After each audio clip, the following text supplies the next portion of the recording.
I 45 male, met my girlfriend, 32 female in a bar considering our age difference. I was surprised she gave me the time of day. She made it pretty clear. She was into older guys and all that. I was skeptical and thought she must be taking advantage of me.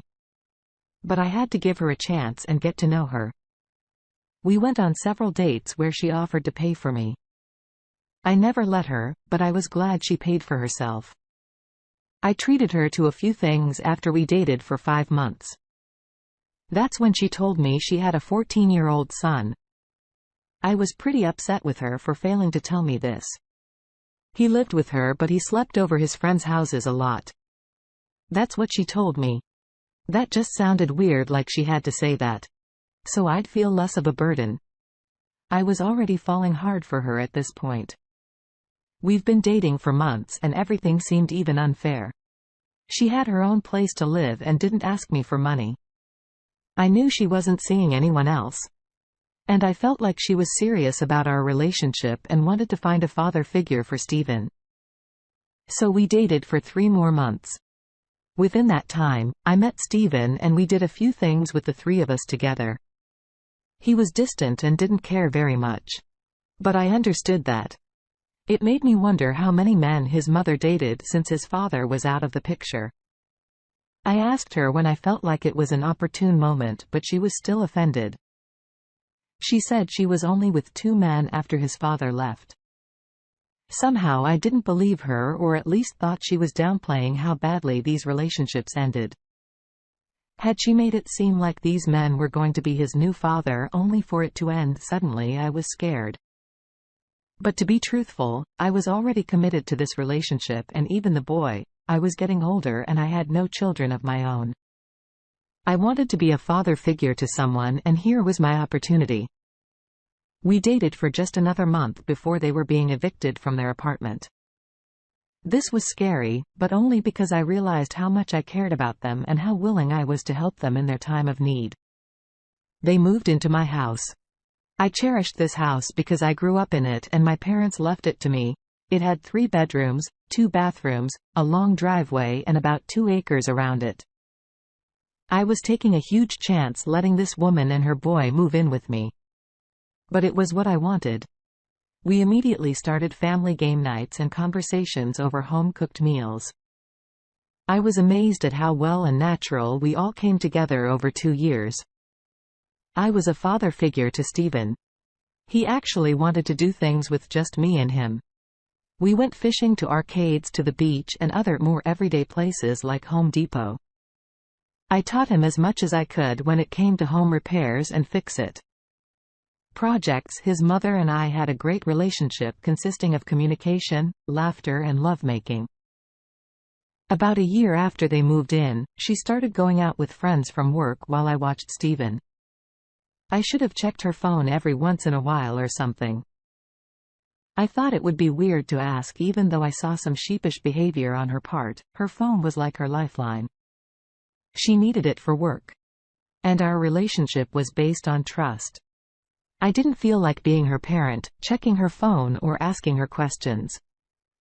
One night, Steven was sleeping over at a friend's house and I was late coming home from work. I told my girlfriend I wouldn't be home until 12 a.m. when my replacement came in. But our boss actually came in around 9:15 when he heard I was stuck there so late. He covered the gap for me. I was relieved and happy on the way home to surprise my girlfriend in an empty house. When I arrived, I unlocked the door and walked inside to find my girlfriend and AP frantically dressing in the living room.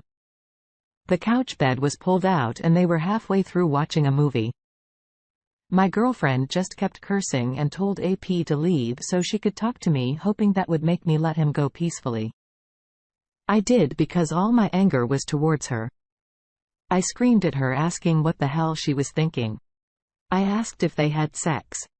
She wanted to say no, but it was very obvious. That was a lie. She knew she couldn't lie. She knew I wouldn't believe her. I just caught her naked with another man lounging like they had until midnight before I got home. My girlfriend tells me that she's been wanting to talk to me about having an open relationship where we can each bring back anyone we want to sleep with. I screamed my disbelief. This was disgusting and not what I pictured when I imagined the family we were starting. I told her to get out. But she begged me to let them stay. I told her I didn't say anything about Stephen leaving. She was very upset and told me she wouldn't allow her son to stay here without her. I asked her why she was so selfish enough to cheat on me. Selfish enough to want to have sex with more men, and selfish enough to bring her son out onto the streets with her when she knew she could trust me with him, and he'd be safe. Well, it felt like my words struck her, but she insisted she was going to pick him up the next day when he got back from his friend's house in order to get her out. I agreed. But when he came back after his mother was gone, I told him what was going on. He said he wasn't surprised, just upset because his mom did this before she came to pick him up. But he returned to me. A day later, he said his mom already moved them in with another man. So he ran away. It only took her a day to move into a stranger's home over dinner. I asked Stephen how many men his mother dated after his father was out of the picture. He was saddened and told me his mom was with a lot of guys. To keep a long story short, his mom tried to come back for him.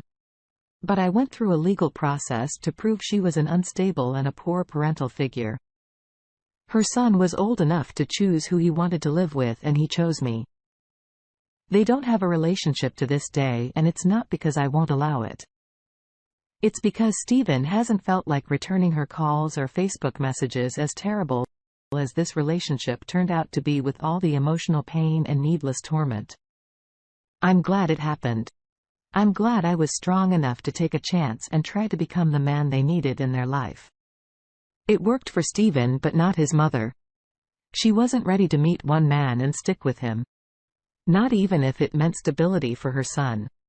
You've done an amazing thing for Stephen. I am sorry.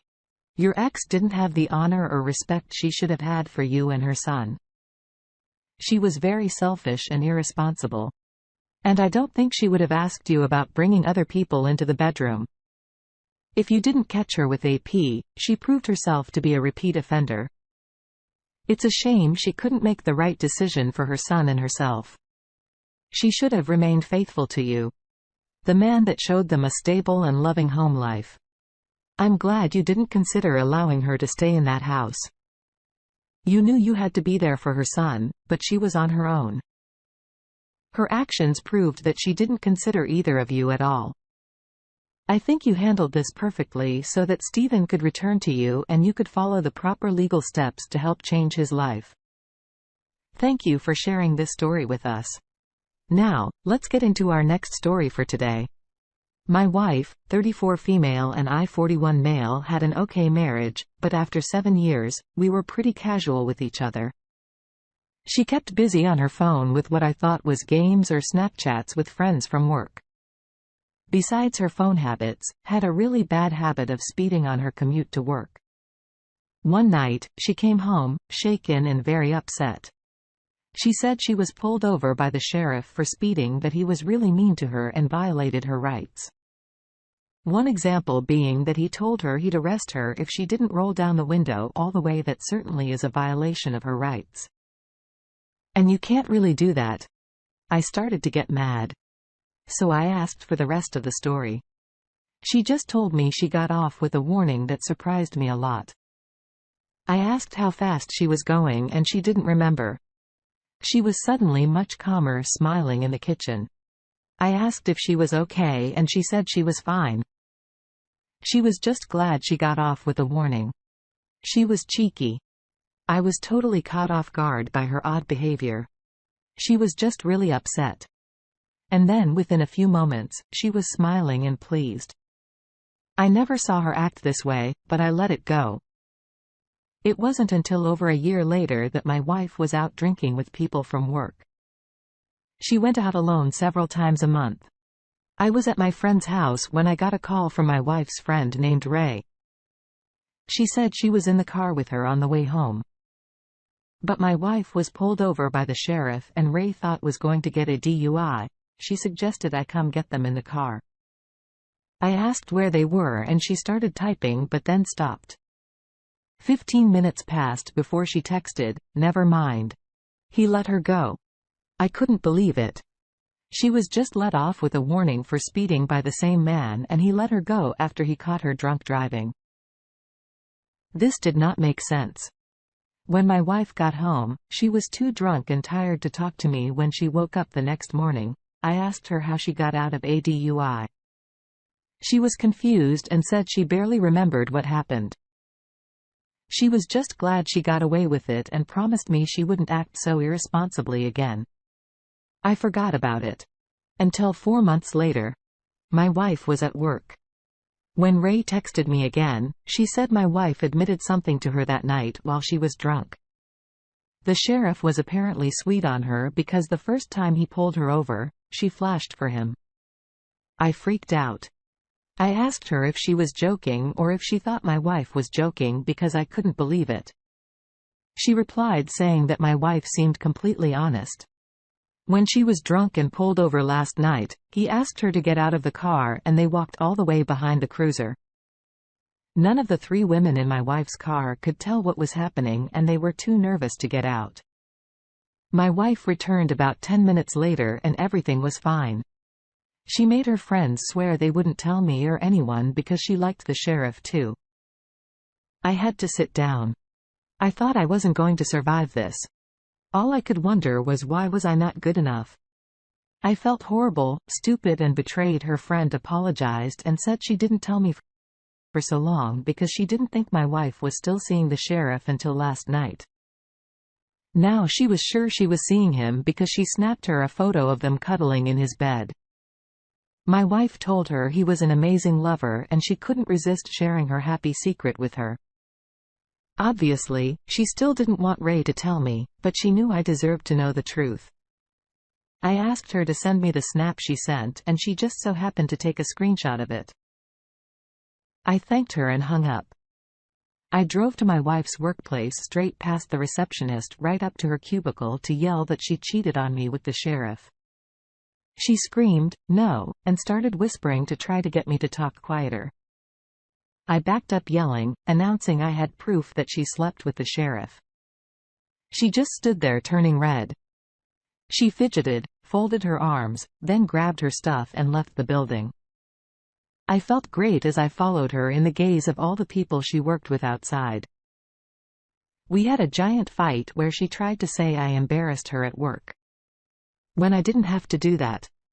I said she deserved that and worse and showed her the photo, her face twisted until she covered it with her hands. She sobbed. I left her there and went to the police station showing them the photo. Then the sheriff came out. I showed him the photo and told him I planned to do everything within my power to pry that badge off his chest. All it took was an internal investigation with a look at the body cam footage of the stops with my wife. His hands could be seen cupping her chest before he remembered to turn off the camera. He was not expecting to get caught. He was fired and charged with misconduct. My photo proved she was sleeping with him. So in the divorce, she was ordered to pay me alimony and move out of the house. It was a huge relief the whole time during our separation and divorce. My wife swore she didn't even want to be with the sheriff. She said she did it to get out of jail time and had to keep doing it. So he wouldn't pull up old evidence and arrest her. She found out shortly after moving in with somebody that she was pregnant with his child. She had a lot of growing up to do really fast. Summarizing this story doesn't really explain how hard it was to stay strong and optimistic. I'm still skeptical of dating or trusting anyone. I am so sorry your wife did this to you. If she was to remain faithful, she never would have considered showing that man anything, no matter what her consequences would have been for speeding or ADUI. It wouldn't have been as bad as her exposing herself to the sheriff. She started a forbidden lustful relationship that only made things worse. It doesn't surprise me one bit that she had trouble ending this affair because there's always a chance the sheriff would threaten her for more. Both of them are terrible and selfish without consideration for others, respect or pride for the role they were meant to take on for themselves and their loved ones. I'm relieved that you discovered the truth even though it didn't come to light for a while. You understand what a relationship takes. And so you understand that your wife failed you. Divorce and a fresh start is the right path to take. Although it will feel difficult and like it's worse than simply forgiving her, forgiveness isn't easy and usually more often than not relationship issues. Follow. This is your chance to find a woman who understands what it means to be married, respectful and faithful. Thank you all for taking the time to listen to today's stories. If you enjoy listening, please feel free to like and subscribe if you have